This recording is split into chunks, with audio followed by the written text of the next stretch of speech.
Hola, ¿qué tal compañeros de fonética y fonología? El día de hoy le hablaremos sobre el tema fonética y fonología, impartido por el licenciado Gustavo Adolfo Tábara. El día de hoy me acompaña mi compañero y amigo Ronnie Victoriano Núñez Ochoa. ¿Qué tal? Empezando, vamos a hablar sobre lo que distinguió el suizo Ferdinand de Saussure con el conjunto que nosotros conocemos como lenguaje, dos aspectos fundamentales, y estos son lengua y habla. La lengua es un modelo general y constante que existe en la conciencia de todos los miembros de una comunidad. El habla es la realización concreta de la lengua en un momento y en un lugar determinado. En pocas palabras, lo que queremos dar a entender que, por lo tanto, la lengua es un fenómeno social, mientras que el habla es individual. Hablando un poco sobre el tema, vamos a hablar sobre, hay unos fonemas que son oclusivos, que estos son PTK, y son oclusivos porque no vibran las cuerdas vocales. Y sé que oclusivos sonoros, que son BDG, vibran las cuerdas vocales. En algunas ocasiones el BDG se convierte en fricativa, ejemplo cuando está entre dos vocales, lobo, lago y lodo. Como siguiente tendremos rasgos pertinentes y rasgos no pertinentes. El rasgo es no pertinente cuando no cambia el significado, por ejemplo, el bote y un bote.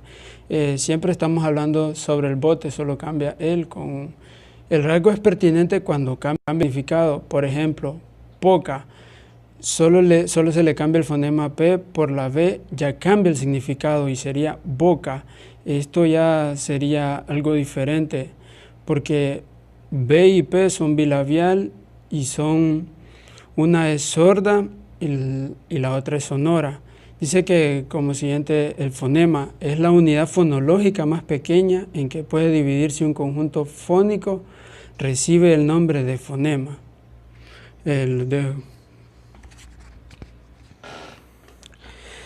Distribución complementaria y distribución libre. Distribución complementaria. Cuando los alófonos de un determinado fonema aparecen en unas posiciones concretas y en otras. Por ejemplo, en español los fonemas B, D, G se convierten en oclusivos después de una pausa, después de consonante nasal, también después de consonantes laterales. Distribución libre. No implica que en una posición determinada se encuentre normalmente un solo alófono. Distribución complementaria y distribución libre. Distribución complementaria. Cuando los alófonos de un determinado fonema aparecen en unas posiciones concretas y no en otras. Por ejemplo, en español los fonemas B, D, G se convierten en oclusivos después de una pausa, después de consonante nasal, también después de consonantes laterales. Distribución libre. No implica que en una posición determinada se encuentre normalmente un solo alófono, sino que pueden concurrir en el mismo contorno todos los alófonos que posea un determinado fonema. Por ejemplo, el archifonema R al final de la palabra. Por ejemplo, podríamos dar sobre el verbo amor. El verbo amar, uno dice amar y otras personas pueden pronunciarlo como amar.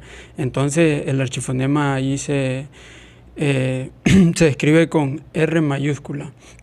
Dice, ahora vamos sobre la oposición.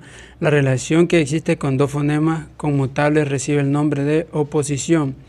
Por ejemplo, poca se distingue de boca, con el mismo ejemplo que estábamos hablando anterior, porque la P se opone a la B, ya que la P es oclusiva, bilabial y sorda.